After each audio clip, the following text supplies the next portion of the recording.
கதையில ஒரே குட்டி கதை சொல்றேன். கேட்கிறீங்களா? கதையின் தலைப்பு உப்பு புளி காரம். உப்பு புளி காரம். குழம்புல அம்மா என்னென்ன போடுவாங்க? உப்பு புளி காரம். ஒரு நாள் இது மூணுத்துக்கும் சண்டை வந்துருச்சா. யார் பெரியவன் அப்படிங்கிற சண்டை வந்துருச்சான். உடனே உப்பு சொன்னிச்சான், நீங்க 2 பேரும் இன்னைக்கு குழம்புல போவாதீங்க, நான் மட்டும் போறேன் அப்படின்னு சொல்லி குழம்பு அம்மா வைக்கும் போது நிறைய போய் தொப்புக்கடின்னு உப்பு கொட்டி போச்சான். உப்பு கொட்டி போனது நல்ல குழம்பு அம்மா தாளிச்சுட்டு சாப்பிட உட்காராங்களா. எல்லாரும் என்ன செய்யறாங்க? கறிக்குது அப்படின்னு சொல்லிட்டு குழம்பு எடுத்து ஊத்திட்டாங்க. குழம்பு எடுத்து ஊத்துனதும் உப்பு என்ன சொல்லுது? ஐயோ நான் நிறைய போயிட்டேன், அதனால நான் மட்டும் தனியா இருந்தா நல்லா இருக்காது அப்படின்னு சொல்லிட்டு அது ஒதுங்கிக்கிச்சான்.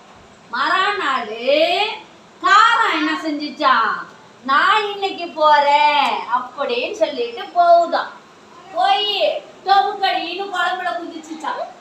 தொப்புக்கடின்னு குதிச்சுச்சுன்னா பாட்டிலோட கொட்டி போச்சான். பாட்டிலோட தானா குதிச்சுக்கிச்சு. பாட்டிலோட இல்ல, பாட்டில்ல உள்ள மிளகாத்தூள்லாம் கொட்டி போனதா குதிச்சதா அம்மா என்ன செய்யறாங்க? குழம்பா கலக்கி எல்லாருக்கும் பரிமாறுறாங்க.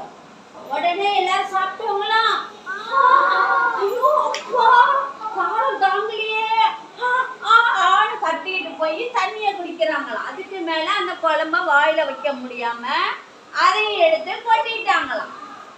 மறுநாள் அன்னைக்கு காரம் சொன்னிச்சா, நான் தனியா இருந்தா குழம்பு நல்லா இருக்காது போல இருக்கு, அதனால நானும் ஒதுங்கிக்கிறேன்னு சொன்னிச்சான். அப்புறம் 3ஆம் நாள் நான் இன்னைக்கு போறேன்டி அப்படின்னு சொல்லிட்டு என்ன செஞ்சுச்சான்? நான் இன்னைக்கு குழம்புல குதிக்கிறேன் பாரு அப்படின்னு சொல்லி குழம்புல போய் இவ்வளோ புளி குதிச்சுச்சான். இவ்வளோ புளி குதிச்சா எப்படி இருக்கும்? சாப்பிட உட்காடுறாங்களா அந்த வீட்டுல. அவங்க அம்மாலாம் உட்காரதா வாயெல்லாம் பூச தாங்கலையா, கண்ணெல்லாம் பூசுதான், வாயிலேயே குழம்பு வைக்க முடியலையா, வாயிலேயே குழம்பு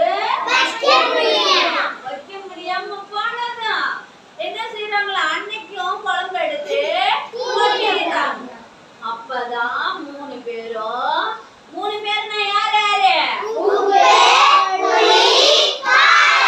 அப்பதான் 3 பேரும் ஒன்னா சேர்ந்து நாமெல்லாம் ஒன்னா இருந்து அளவா சேர்ந்தாதான் குழம்பு நல்லா இருக்கும் அப்படின்னு சொல்லி முடிவெடுத்தாங்களாம்.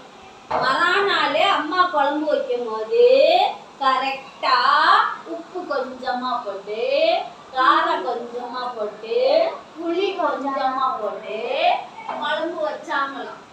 மறுநாள் எல்லாரும் சாப்பிடுறவங்க என்ன சொன்னாங்க? சூப்பர் டேஸ்டா இருக்கு இன்னைக்கு குழம்பு அப்படின்னு சொல்லி கேட்டு வாங்கி சாப்பிட்டாங்க. இதுல இருந்து நீங்க என்ன தெரிஞ்சுக்கிறீங்க?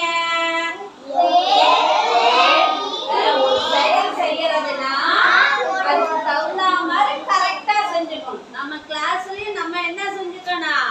ஒத்துமையா இருந்துக்கணும். சரியா? தெரிஞ்சுக்கிட்டீங்களா? ஓகே. உப்பு புளி காரம் மாதிரி சண்டை